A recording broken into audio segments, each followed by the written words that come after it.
All right, we're going to go ahead and get started. Welcome to the last class of the Heart Smart program. Give yourselves a pat on the back. Y'all have made it through. By now, you have learned that the causes of heart disease, how to build healthier habits, proper nutrition, medications, and how to manage stress in a healthy way. Today, we're going to talk about physical activity and help you reshape the way we think about it.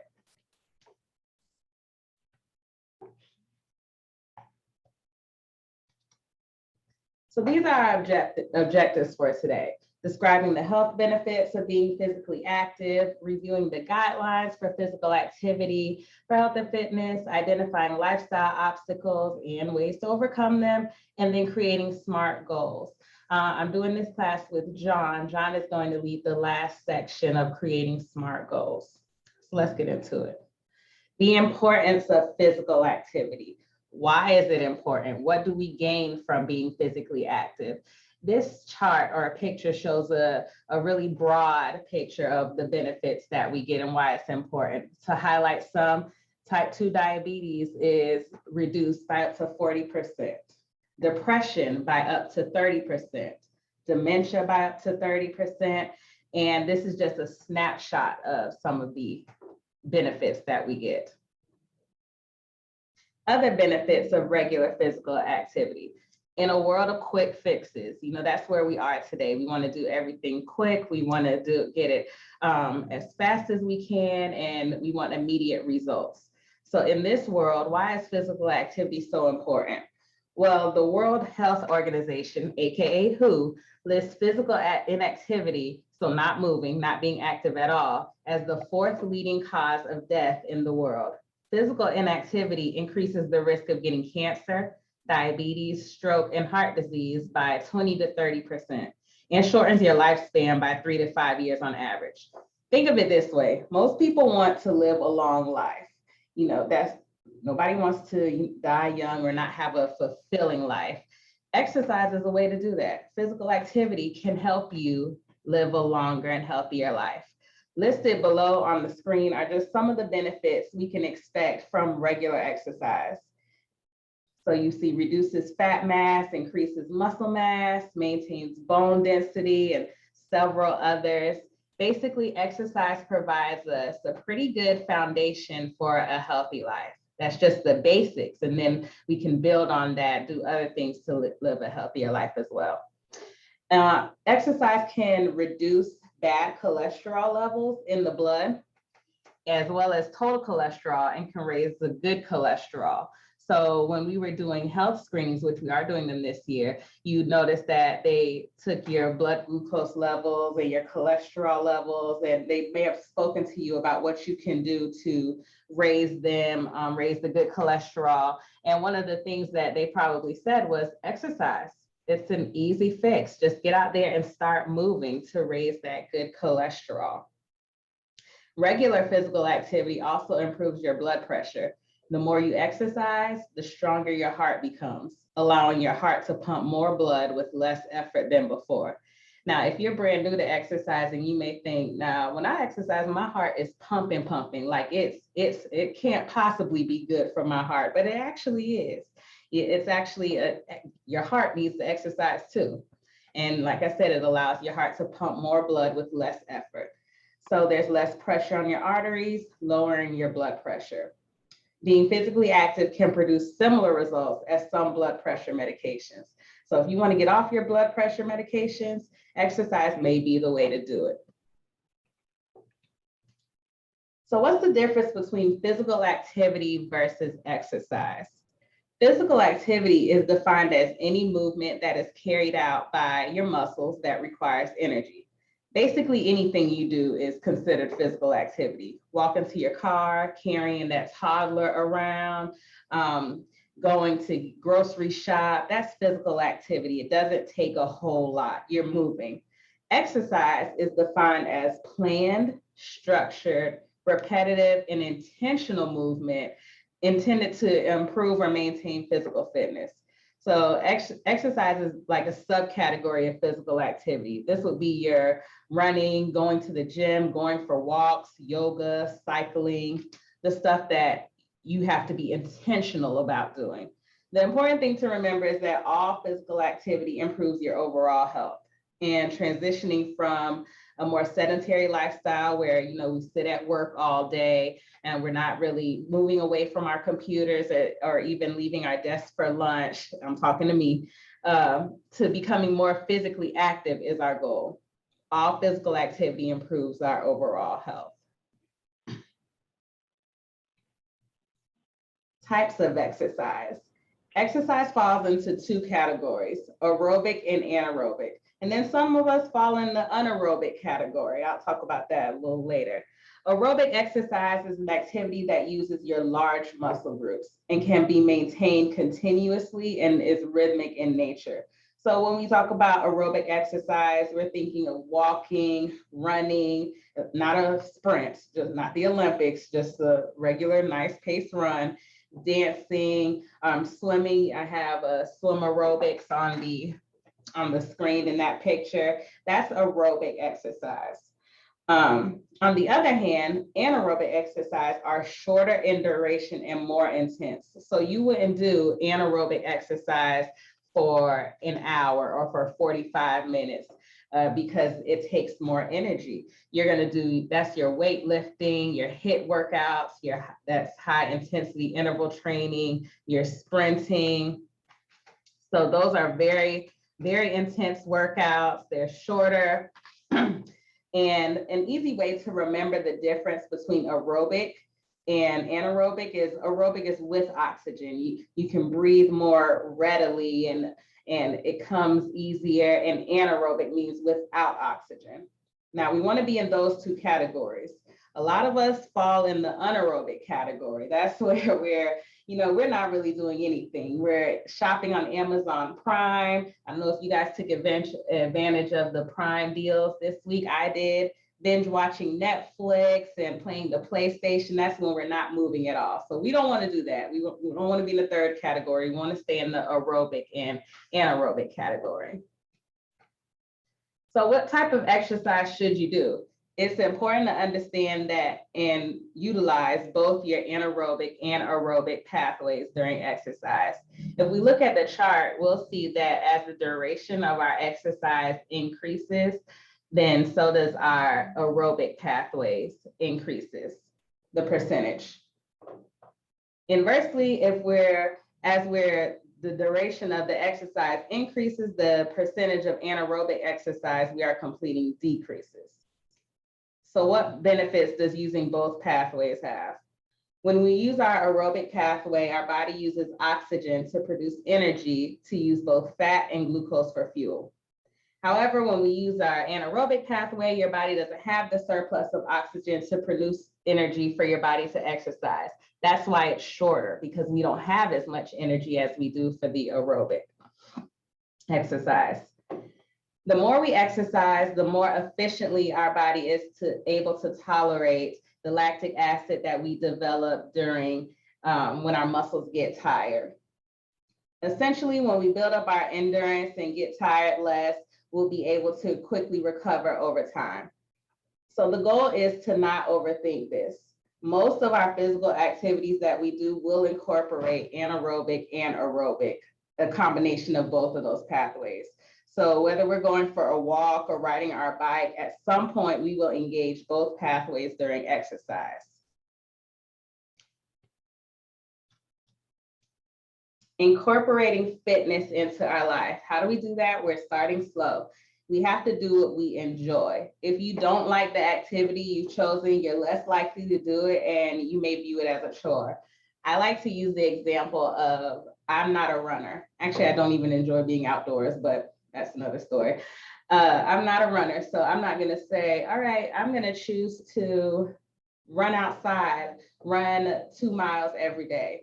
I may be able to force myself to do it for about a week, but after that, it's become a chore. I don't want to do it, and the slightest excuse will deter me. I can be like, it's too hot outside, or it looks like it's about to rain. Whole time it's a 5% chance of rain. So you want to pick something that you enjoy, that you'll look forward to doing, or at the very least, it's bearable.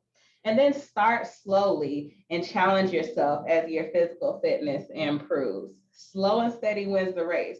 You don't want to burn yourself out before you really get started. So how much activity do you need?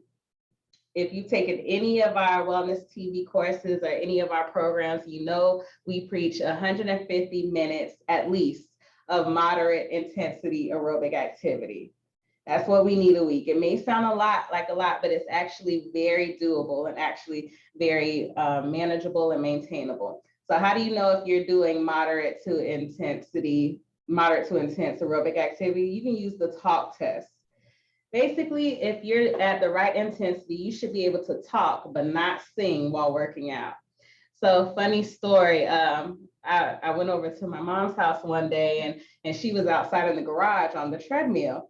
And she was singing at the top of her lungs, like not missing a beat. She didn't sound winded. And she's an alto, but she was hitting those high notes. And I was like, there is no way she is really working out for real. She's not at the level that she should be. So I went out there and she was taking a slow, leisurely pace on that treadmill. So I upped it for her. She was like at 2.6. I put it at like 3.7 and raised the incline. She wasn't singing anymore, but she didn't have to stay on there as long to reach her goal, that her calorie goal on there. So that's a quick little funny story. You should be able to talk, but not sing.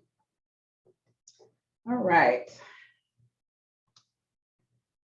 And then you want your exercise to be beneficial and not exhaustive. Two good examples of this are Tai Chi and yoga. Both of them can strengthen your core muscles, enhance flexibility, and help lower stress levels. This is for, you would think that because they're slower moving, that they're actually not, your body isn't working as hard, but it really is. It takes a lot of your muscles to be able to hold yourself in those positions, to balance yourself, to be coordinated. It's a full workout. We offer them here. Actually, Tai Chi is tomorrow at 12, and then yoga was last week. So we offer them once a month. If you're on our wellness listserv, you do get calendar invites for them. And I encourage you to start there. If you're not sure where to start, if you don't want to walk or go to the gym, or you don't have access to a pool to swim or anything like that, start with Tai Chi and yoga. Okay, so make a plan. This is an example of a physical activity plan from the CDC website. What we see here is this individual spends 5 days per week taking 30-minute walks for their aerobic activity and spends 2 days per week strength training. Having a plan written out and sticking to it makes it easier for you to keep your goal. And you're going to learn more about this in the SMART goals portion of the class. But this, just because it's laid out like this is not only the way not the only way to get your 150 minutes. You can split this up any way you want to. You can take rest days, because you'll need those rest days, especially when you're just starting out. But even as you progress and as you get stronger, your body needs those rest days to recover as you up the intensity and frequency of your workouts. It's also beneficial to spread out your strength training days to, again, give your muscles time to rest. So this person does weight training on Wednesdays and Saturdays. That's a good split. You wouldn't want to do weight training Wednesday and Thursday, because depending on what muscle groups you're working, you're burning them out. And that does not feel good, trust me. So strength training will help build muscle mass and keep up your bone density over time. Getting past the roadblocks. So think of some reasons why it may be difficult for you to exercise. Some of those reasons probably popped in your head when you heard me say at least 150 minutes of physical activity each week is best. If we were on Family Feud and I'm Steve Harvey and I said, what is the #1 reason why someone would opt out of exercise? No time would be at the top of the list, because that's just what we hear the most. We all have busy lives and we struggle to find free time throughout our day, whether it's work responsibilities, family, friends, or just trying to incorporate self-care. You know, that's a big thing now. How do we incorporate the self-care that we're being taught that we need to incorporate? So when you're trying to juggle all those balls, time can seem like a luxury, free time that is. And then when you do have that free time, do you really want to exercise, especially if it's not enjoyable? Most times, no.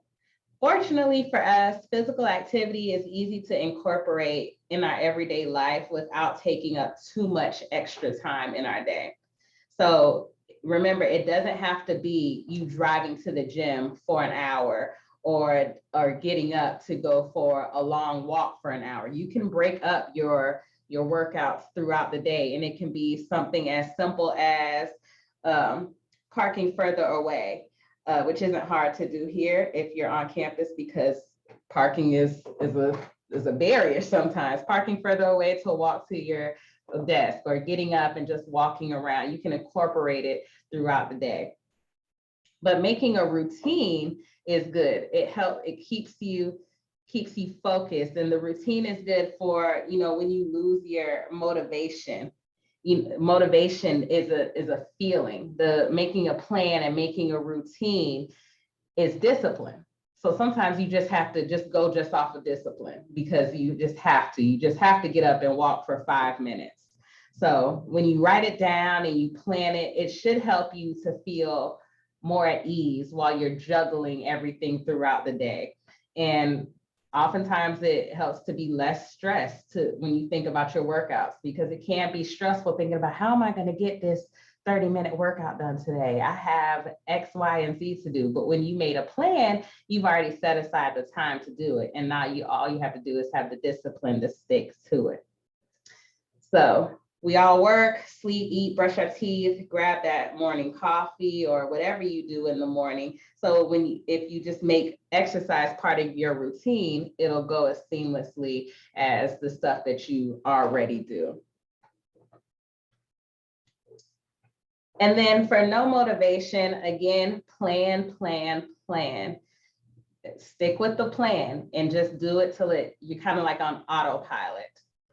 I know sometimes you have to drift from the plan, but if it's there, you see it, it's plain there, you're more likely to stick to it. And then find a workout partner. Oftentimes we don't want to do things by ourselves. And then I know for me, it's easier for me to not do something if I know that nobody's going to be checking up on me. Nobody's going to be like, hey, did you work out today? I'm just telling myself, oh, you don't have to work out today. You can double up tomorrow. Then tomorrow comes and I still haven't done anything. So find a workout partner that will encourage you and that will just keep you accountable. You need that. And find somebody who's just as motivated as you.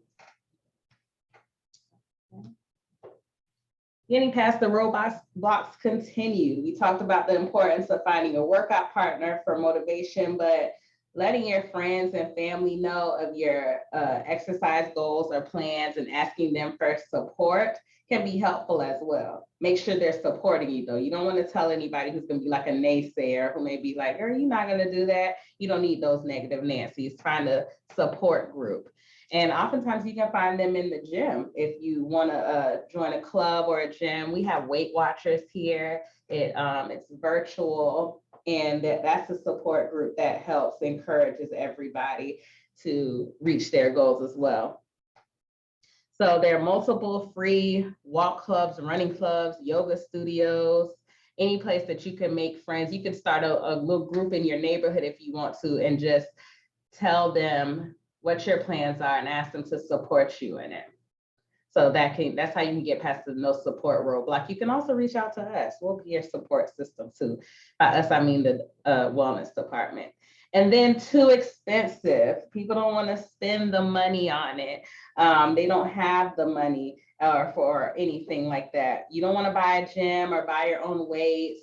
There are a variety of activities you can do for free. You can go on YouTube, and YouTube basically any workout you want to do, whether it's yoga, Zumba, Tai Chi, sprinting intervals, all of those are free and online. And then most of us have smartphones. You can go to the App Store on the Google Play Store and the Apple Store and search whatever, and there's tons of apps on there, and a large majority of them are free for you to use. One of my favorites it's called RunLap. Now it's called RunLap, but you don't have to run on there. I use it for when I'm trying to get more active in my walking and stuff. And then there's also Fitness Blender on YouTube. There's Beachbody on demand. Now that one isn't necessarily free, but they do put their sample workouts on YouTube. So you can do that too. Okay. And then another barrier is people just don't want to get hurt. Like, why do I want to do something? And there's a good chance that I'm going to hurt myself, especially if I'm already suffering from chronic back pain, knee pain, or anything like that. So first and foremost, always talk to your doctor. Seek your physician clearance before beginning any new physical activity. And most programs that you join, whether it's online or in person at the gym, they will say that. They don't want you to just wake up one day knowing that you haven't done anything and you're like, oh, I'm going to start training for American Ninja Warrior.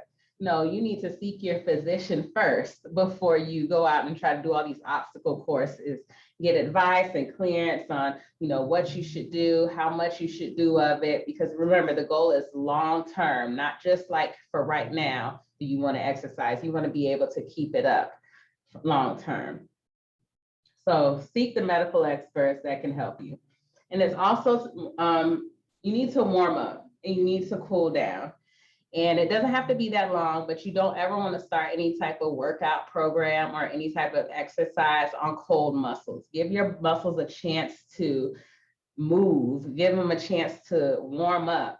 And we also want to give them a chance to cool down. You don't want to do some high intensity interval training, a HIIT workout, and then just stop. You'll notice a lot of times if you're doing a guided workout, they'll have you stop the HIIT portion, but you're still moving. They want you to still move your arms or still move your feet to give your heart rate a chance to come back down to a comfortable level.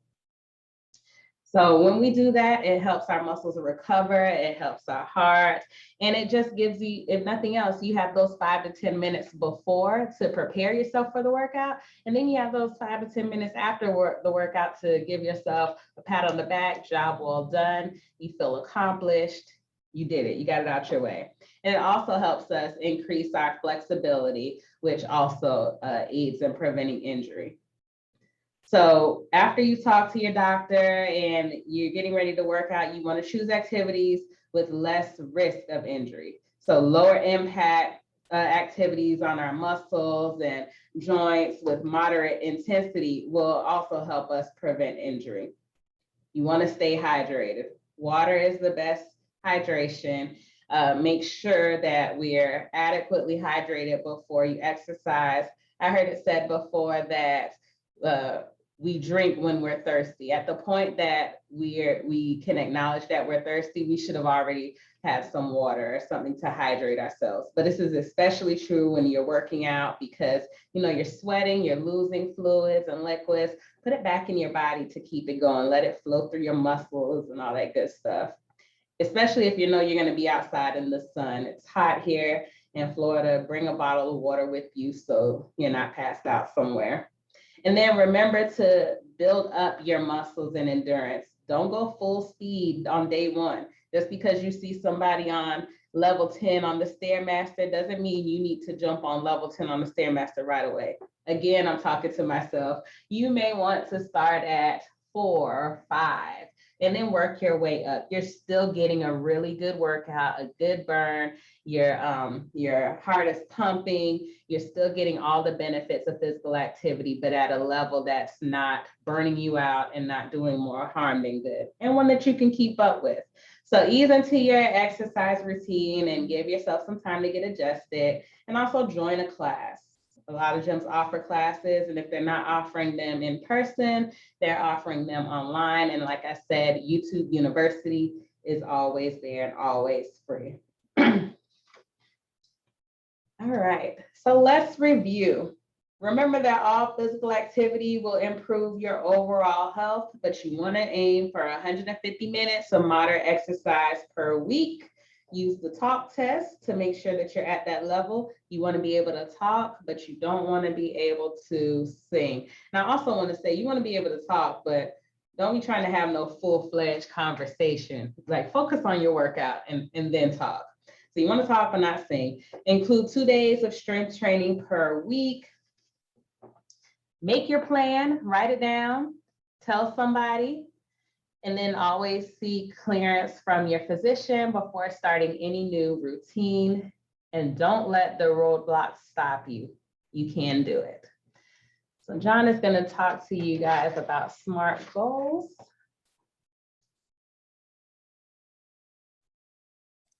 Hey there. Thank you, Karan. That was fantastic. So now we're going to move into goal setting. So we're going to talk a little bit more about applying all of the information we've learned so far. So I'm going to go ahead and bring out my screen. Hopefully this will convey out to you. I'm going to scroll all the way down. I know you're like, oh, great, another PowerPoint. It's the same one. So we're just going back to the beginning here. So hold on one second. Bear with me as I go through this here. We're just going to go all the way down. Now, as we've gone through this program, and hopefully you can see the screen that I have in front of me, we've learned about a lot of key aspects for keeping our heart healthy. And, you know, many of our educational programs will kind of leave it at that. But the difference between Heart Smart and some of the other programs is now we're going to put the onus on you to actually do something about it. So we're going to apply these concepts that we've been educating you on and apply it to your real life. So you're going to be taking action on some aspect of heart disease prevention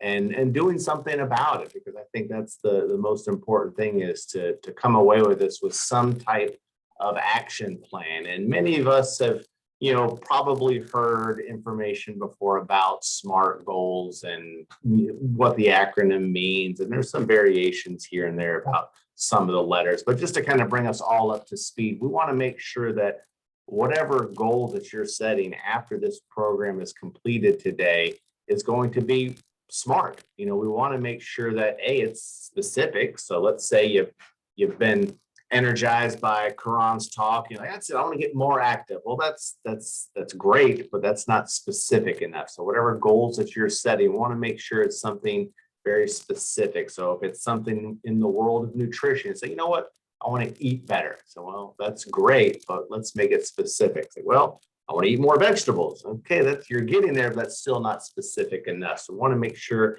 that's something that you can point to and say, yes, I did it. And the only way and the most consistent way to do that is making sure that it's also measurable. So let's say you are trying to eat better by including more vegetables. Well, you can measure that by saying, okay, I will include one salad with a lunch meal twice a week. So you can see the big difference there between eating more vegetables, making it more specific and measurable at the same time. You also want to make sure that it's achievable.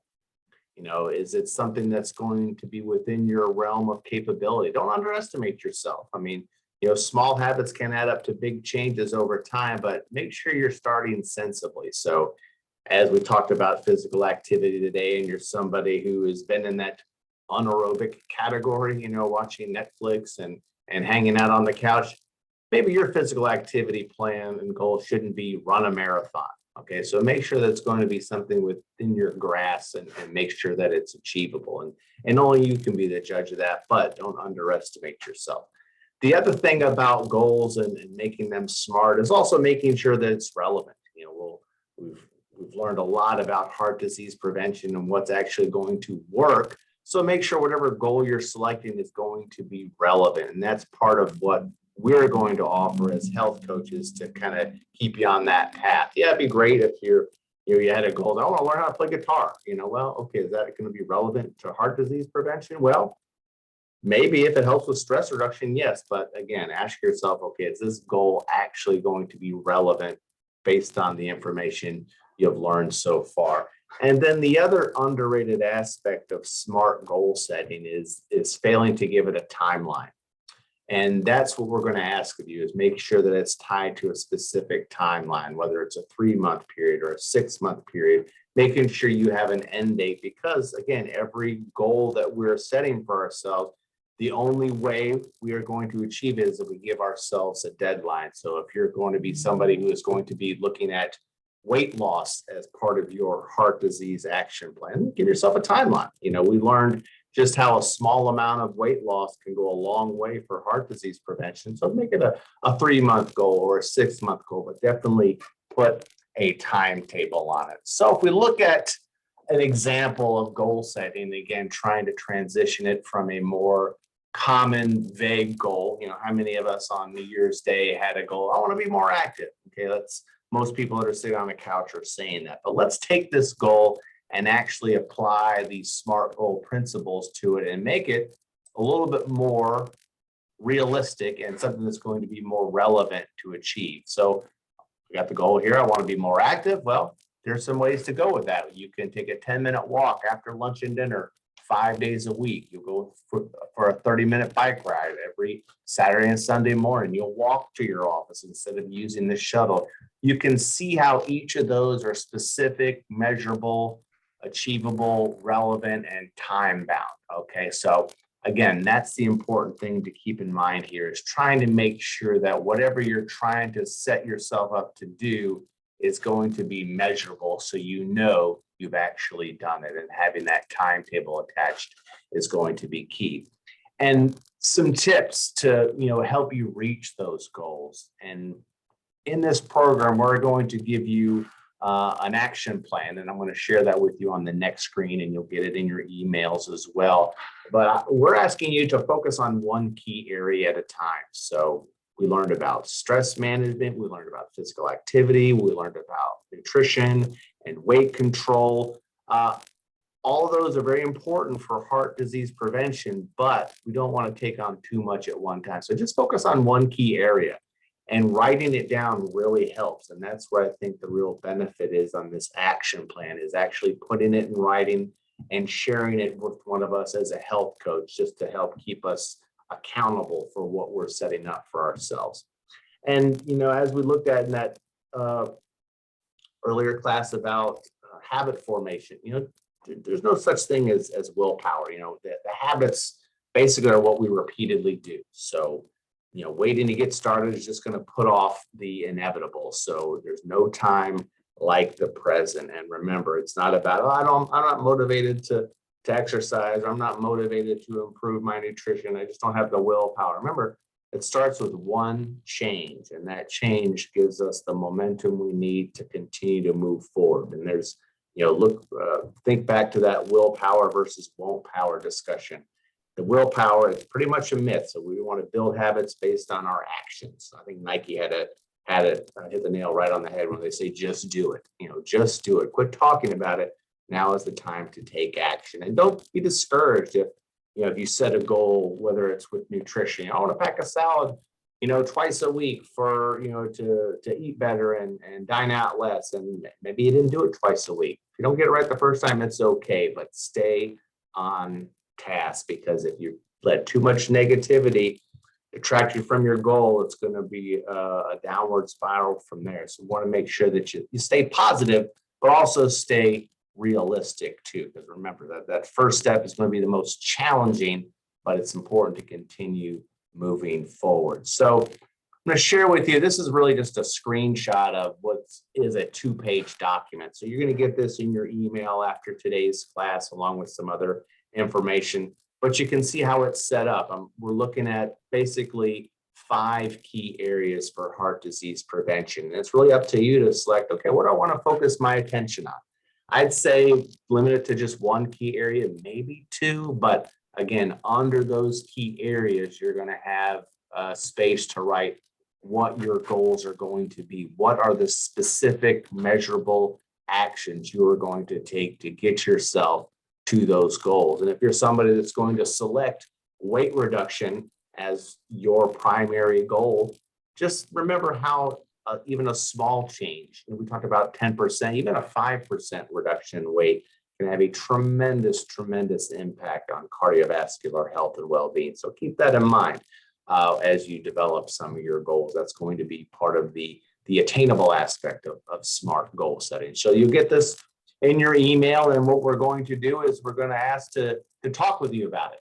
So after today's class, in that email, you're going to also get a web link for a service called Pick a Time. So for those of you in Jacksonville that have done biometric screenings, or even some of you in Gainesville have done it, it's just a web portal. If it's your first time using it, you'll have to generate a username and password, but there's nothing to download, and it's free. But basically, we're using this as a way to schedule the appointments. And once you pick your time, you'll see a list of times there over the next 3 weeks.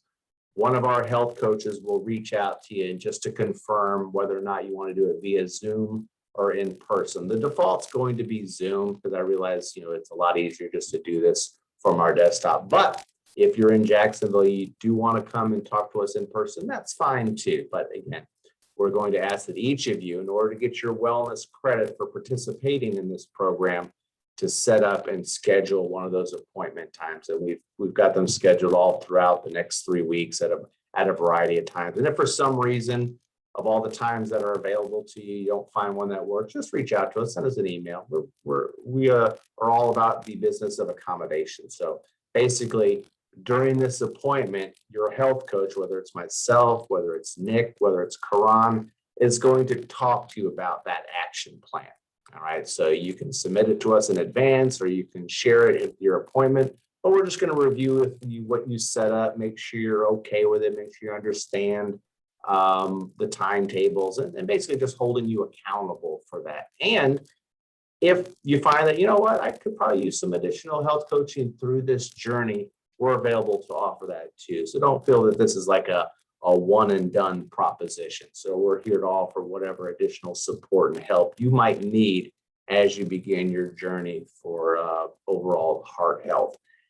In addition to the pick a time link, of course, today you'll get a simple post test that'll just basically serve as our attendance tracker. And then the other thing that I'm going to ask you to fill is just a post-program survey. This is anonymous, so you can let us have it as far as feedback regarding this program. But what you thought helpful, what you thought you might want to change moving forward, just some ideas that we can use moving forward so we can continue to improve and fine-tune our offerings overall. So I know we threw a lot at you today and over the previous 6 weeks, but I just want to thank you once again for joining us. And I want to thank Karan again for helping with today's lesson. And Nick isn't on right now, but we'll thank Nick as well for his contributions. And really, whether you're in Gainesville or Jacksonville, Employee Wellness is here to help you. And we do appreciate your time. And I'm going to stick around here in this virtual classroom and answer any questions you might have. But as I said, as soon as we get the recording uploaded, I'll send out the typical post-class email. This one will just be a little bit longer because it'll include a PDF of the action plan as well as links to the appointment website and the other information I already talked about. So if you have any questions, drop them in the chat or unmute yourself. I'm here to help. And again, we do thank you for joining us and hope you have a good rest of your day and rest of your work week.